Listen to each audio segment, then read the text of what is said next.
നമ്മുടെ 2026 എന്ന് പറയുന്ന വർഷം തുടങ്ങിയിട്ട് ഇപ്പോൾ ഒരു 4 മാസമെങ്കിലും ആയിട്ടുണ്ടാകും. അതിൽ ആദ്യത്തെ 3 മാസത്തിൽ ഏതൊക്കെ സിനിമകളാണ് ഇറങ്ങിയിട്ടുള്ളത്?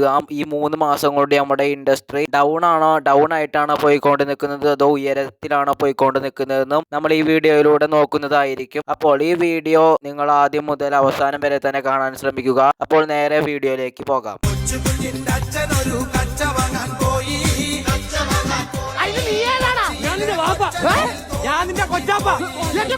ഈ കാര്യം എന്തായാലും പറയാതിരിക്കാൻ പറ്റില്ല. കാരണം ജനുവരി മാസം തന്നെ നമ്മുടെ ഒരു സംഭവം ഡൗൺ ആയിട്ട് തന്നെയാണ് തുടങ്ങിയത്. അതായത് സിനിമകളൊക്കെ ഒരു ഡൗൺ രീതിയിലാണ് വന്നിട്ടുള്ളത്.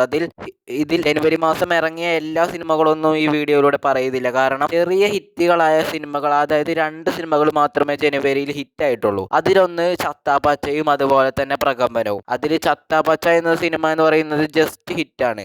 അതിൽ പ്രകമ്പനമാണ് കുറച്ചും കൂടെ ലാഭം ഉണ്ടായി കൊടുക്കുന്നത്. കുറച്ചും കൂടെ ഹൈപ്പ് ഉണ്ടായിരുന്നെങ്കിൽ ചിത്രം ചിലപ്പോൾ അത്യാവശ്യം ഒരു സൂപ്പർ ഹിറ്റ് പദവിയിലേക്കെങ്കിലും എത്താൻ കഴിഞ്ഞേനെ. അപ്പോൾ ജനുവരി മാസം തന്നെ ഇങ്ങനെയാണ് നമ്മുടെ ഇൻഡസ്ട്രി തുടങ്ങിയത് തന്നെ. അപ്പോൾ നമുക്ക് ജനുവരി ഇങ്ങനെയാണ്. അപ്പോൾ എന്തായാലും ആദ്യത്തെ മാസം തന്നെ ഇങ്ങനെ ഡൗൺ ആയി പോയിക്കൊണ്ട് നിൽക്കുകയാണ്. അപ്പോൾ എന്തായാലും അടുത്ത ഫെബ്രുവരി മാസം കുറച്ചെന്തായാലും ഉയരുമെന്ന് പറഞ്ഞ് നിൽക്കുമ്പോഴാണ് ഫെബ്രുവരിയിൽ ആകെ ഒരു ഹിറ്റായ ചിത്രം എന്ന് പറയുന്നത് അത് ജയറാം നായകനായ ആശകളായിരം എന്ന ചിത്രമാണ്. അപ്പം ഫെബ്രുവരി മാസം അതിനും താഴേക്ക്. അതിൽ വലിയ ഹിറ്റൊന്നും അല്ല ആശകളായിരം, എന്നാൽ പോലും പറയുന്ന രീതിയിൽ ഫെബ്രുവരിയിൽ ഒരു ഹിറ്റായ സിനിമ എന്ന് പറയുന്നത് അത് ആശകളായിരം തന്നെയാണ്. ഇങ്ങനെ ഇരിക്കുമ്പോഴാണ് മാർച്ച് മാസം കടന്നു വരുന്നത്. അതിൽ നമ്മുടെ മലയാള സിനിമയായ ആടിന്റെ 3ാം ഭാഗം വന്ന് നമുക്ക് ഈ 2026 ആദ്യത്തെ 100 കോടി കാണിച്ചു തന്ന സിനിമയാണ് ആട് 3 എന്ന് പറയുന്ന സിനിമ. അപ്പോൾ ആട് 3യിലൂടെ ഒരു ചെറിയൊരു ഉയർച്ച കിട്ടി. അപ്പോൾ ഇത്രയാണ് ഒരു 3 മാസത്തെ കാര്യങ്ങൾ പറയുന്നത്. അതിൽ 3 മാസം കൊണ്ട് മാർച്ച് മാസത്തിലാണ് ഏറ്റവും കൂടുതൽ കളക്ഷൻ കിട്ടിയിട്ടുള്ള സിനിമയുള്ളത്.